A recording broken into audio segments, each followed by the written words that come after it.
Assalamualaikum warahmatullahi wabarakatuh. Saya Cikgu Muhammad Aizat bin Mat Nasir daripada Sekolah Menengah Agama Irsyadiah. Hari ini saya akan terangkan berkaitan dengan klasifikasi perniagaan dan skala perniagaan. Apabila anak-anak pelajar melihat tayangan PowerPoint yang saya berikan ini, klasifikasi perniagaan kita boleh bahagikan kepada dua. Yang pertama berkaitan dengan saiz dan kedua berkaitan dengan sektor. Di mana saiz ini kita boleh bahagikan kepada tiga. Yang pertama, saiz kecil, sederhana dan besar. Manakala sektor kita boleh bahagikan kepada tiga, iaitu utama. Bukan pertama, tetapi utama, kedua dan ketiga. Ataupun kita panggil sebagai prima, sekunda dan tertia. Untuk saiz perniagaan. Bagaimana kita menentukan saiz perniagaan bagi sesebuah perniagaan? Yang pertama, melihat pada jumlah jualan tahunan. Dan yang kedua, bilangan pekerja tetap. Ini merupakan satu jadual penentuan saiz perniagaan. Apabila kita melihat pada jadual ini, kita boleh bahagikan pada dua, iaitu penghilangan dan perkhidmatan. Di mana kalau penghilangan, untuk saiz yang kecil, jumlah jualan tahunan adalah sebanyak 300,000 hingga kurang daripada 15 juta. Bilangan pekerja tetap adalah seramai 5 hingga 75 orang. Manakala sederhana, sebanyak 15 juta sehingga kurang daripada 50 juta dan 75 hingga kurang daripada 200 orang pekerja tetap. Dan besar adalah 50 juta dan ke atas, manakala untuk bilangan pekerja tetap bagi besar adalah 200 dan ke atas. Bagi perkhidmatan pula, kita melihat pada saiz kecil. Jumlah jualan tahunan adalah 300,000 hingga 3 juta, manakala bilangan pekerja tetap adalah 5 hingga 30 orang. Begitu juga dengan sederhana, 3 juta hingga 20 juta untuk jumlah jualan tahunan dan bilangan pekerja tetap adalah seramai 30 hingga 75 orang. Bagi saiz besar bagi perkhidmatan adalah 30 juta dan ke atas, manakala bilangan pekerja tetap adalah 75 dan ke atas. Kita melihat kepada perniagaan bersaiz kecil. Apa kelebihannya? Yang pertama, kos overhead yang rendah. Kerana bersaiz kecil ini, kebanyakan produk ataupun bahan mentah yang kita perolehi, dia agak mudah untuk kita dapati. Yang kedua, cepat menyelesaikan masalah dan rungutan pelanggan. Ini merujuk kepada saiz kecil ini, pekerjanya tidak ramai. Fokus kepada pelanggan pun tidak ramai. Ia mudah untuk pemilik perniagaan terus mendengar rungutan yang dibawa oleh pelanggan.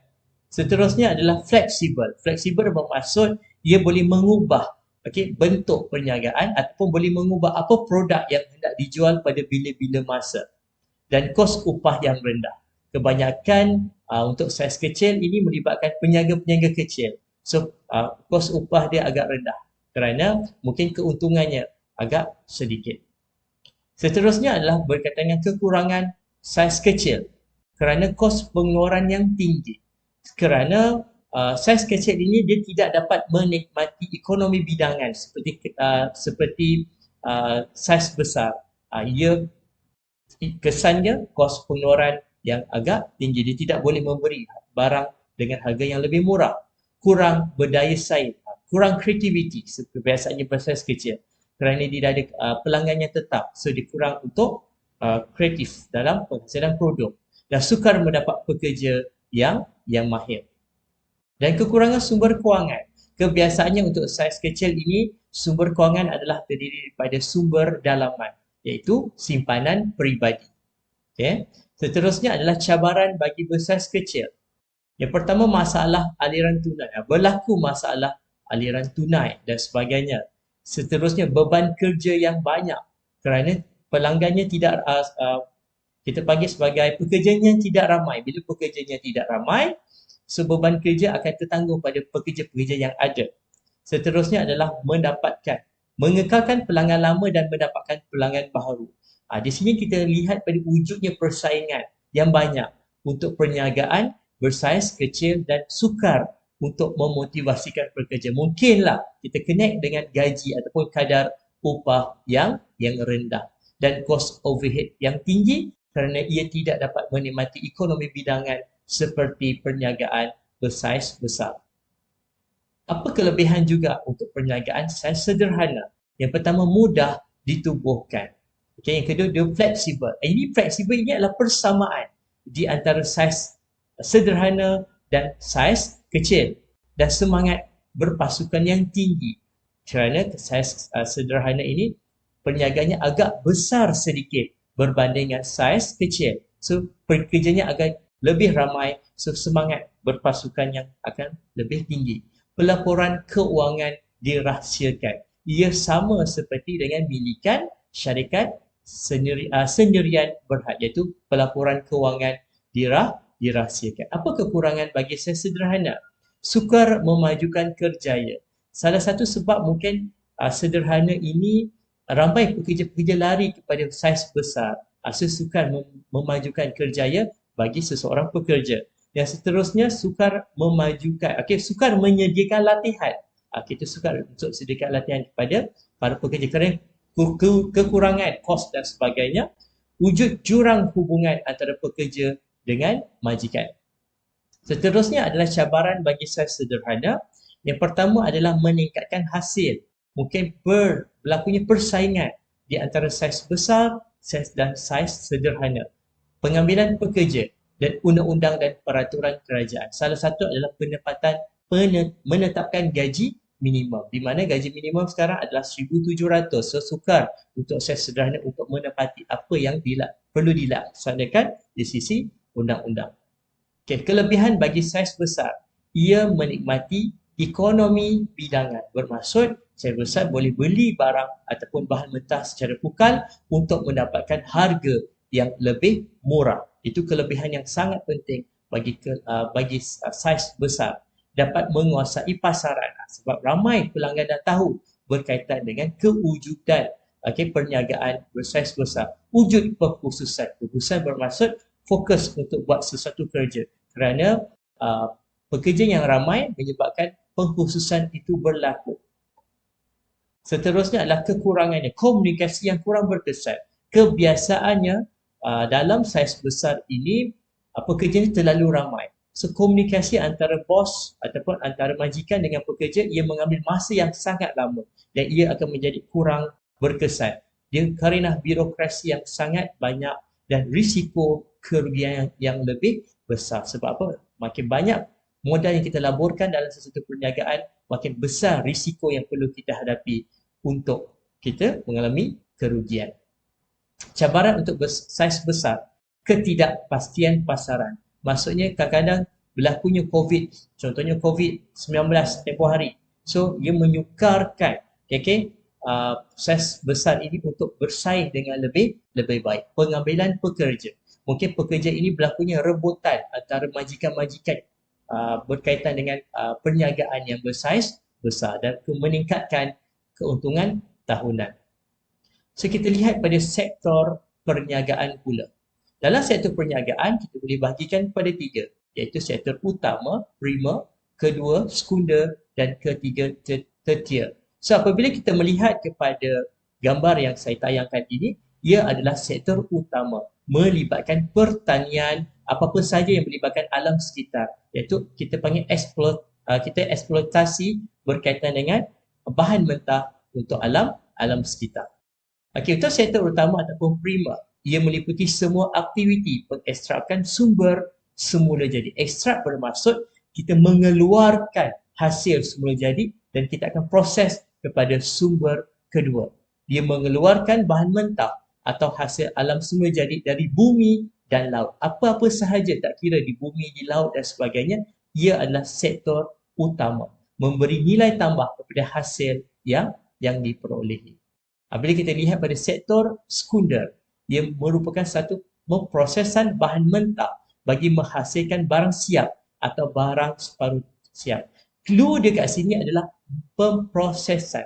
Sebarang aktiviti yang melibatkan pembinaan, pemprosesan dan sebagainya, ia adalah melihat pada sektor kedua ataupun sekunder.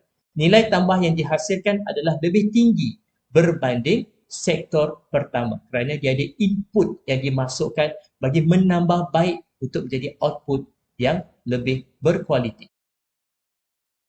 Okey, ini contoh sektor kedua, pembuatan roti dan sebagainya. Penghasilan barang melalui proses transformasi daripada input kepada output. Input bermaksud penghasilan, kita menggunakan bahan mentah, sumber tenaga dan sebagainya bagi menghasilkan satu produk, iaitu kita panggil sebagai output. Dan proses ini dia mengalami kita panggil sebagai transformasi ataupun proses perubahan input kepada output. Kilang pembuatan roti menjalankan transformasi daripada bahan mentah ataupun tepung dan dia akan hasilkan roti. Okay, seterusnya untuk sektor kedua adalah kita lihat kepada kejuruteraan. Menyediakan jentera, mesin dan peralatan untuk pengeluaran. Kita sediakan pelbagai jentera dan sebagainya. Jenis mesin diperlukan bergantung kepada aktiviti yang dilakukan. Seterusnya adalah berkaitan dengan pembekalan tenaga.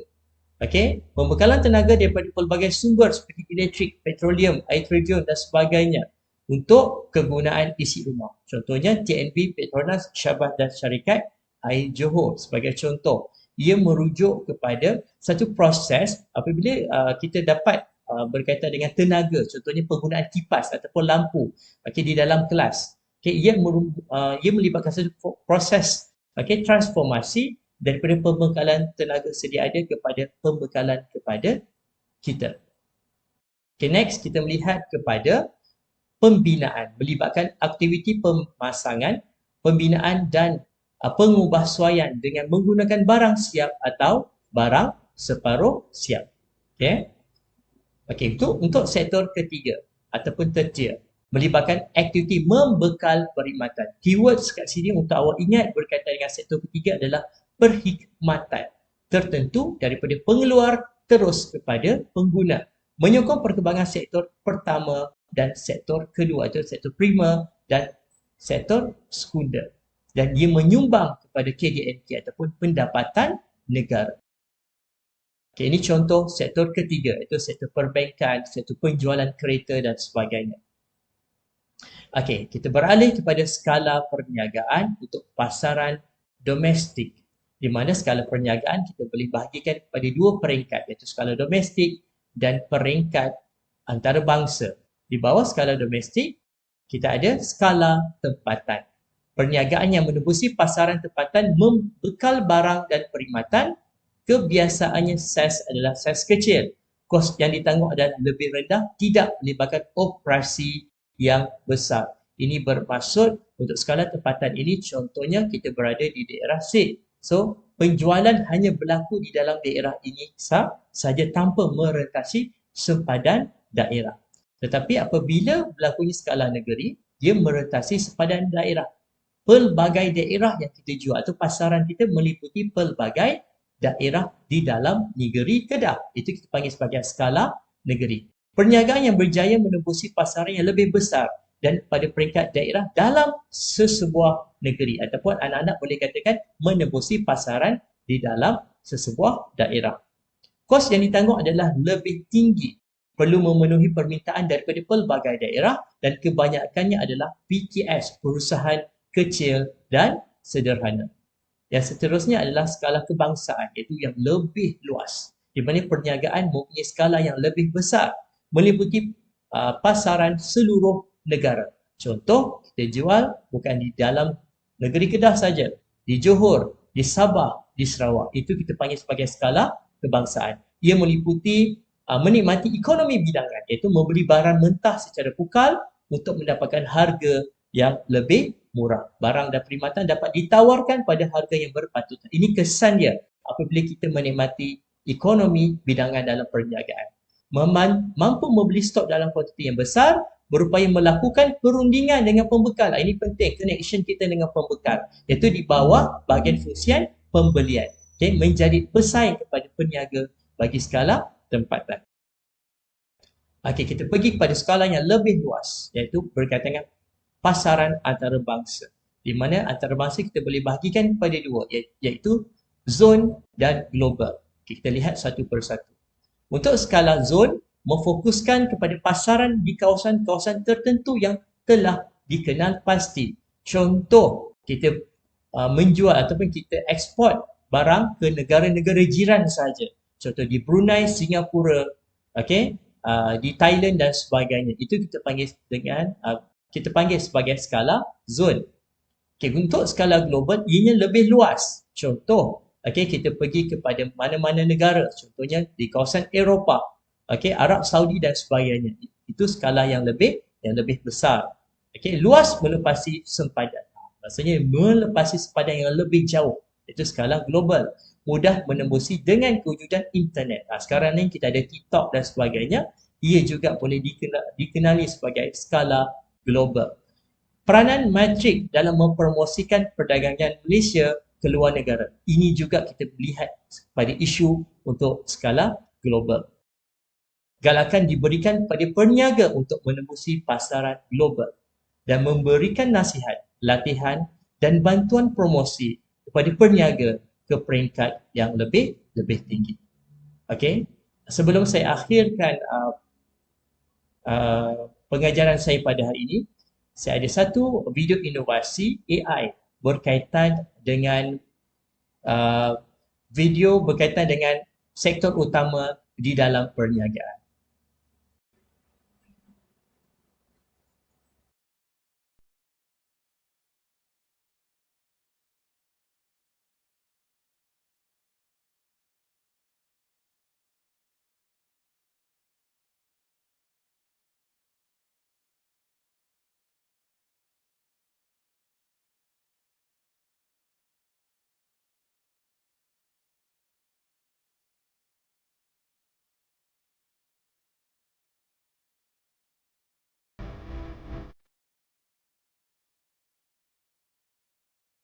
Assalamualaikum dan salam sejahtera. Saya Mr. AI akan memperkenalkan satu produk inovasi iaitu Smart AI Video BE. Projek ini memperkenalkan penggunaan video AI dalam mata pelajaran perniagaan. Inovasi ini dibangunkan berdasarkan model TPEC dan teori konstruktivisme yang menekankan pembelajaran berasaskan persekitaran. Melalui pendekatan ini, diharapkan dapat meningkatkan kualiti pengajaran dan pembelajaran. Bagi memperkukuhkan lagi produk ini, model TPEC dan teori konstruktivisme telah mendasari inovasi ini. Model TPEC berupaya mengintegrasikan pengetahuan kandungan, pedagogi, dan teknologi untuk menghasilkan bahan pembelajaran yang efektif. Manakala teori konstruktivisme membolehkan pelajar membina pengetahuan melalui pengalaman dan interaksi dengan persekitaran. Terdapat dua masalah kajian telah dikenal pasti iaitu yang pertama kekurangan interaksi antara pelajar dalam pembelajaran konvensional.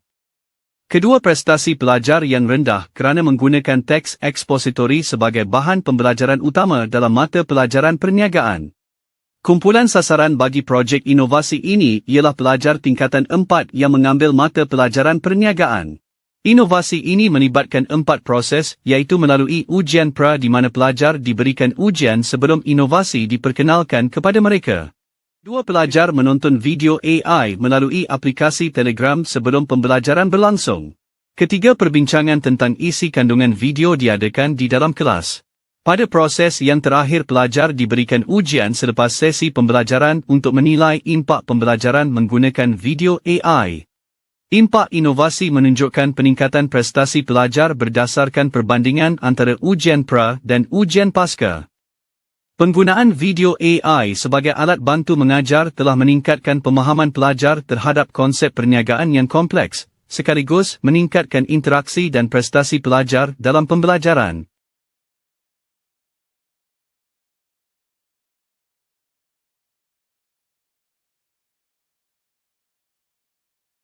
Assalamualaikum, saya Mr. AI.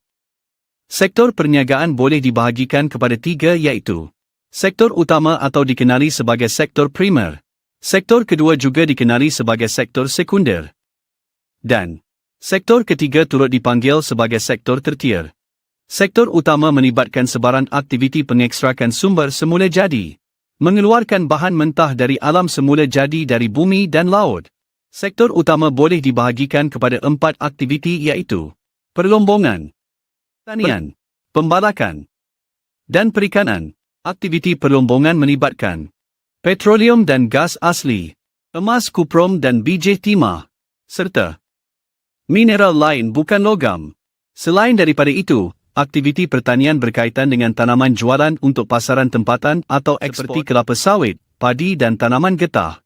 Dalam masa yang sama, hasil pembalakan adalah kayu merbau, cengal, meranti dan keruing. Akhir sekali ialah aktiviti perikanan seperti perikanan laut dalam, pinggir pantai, air tawar, aquaculture, dan ikan hiasan.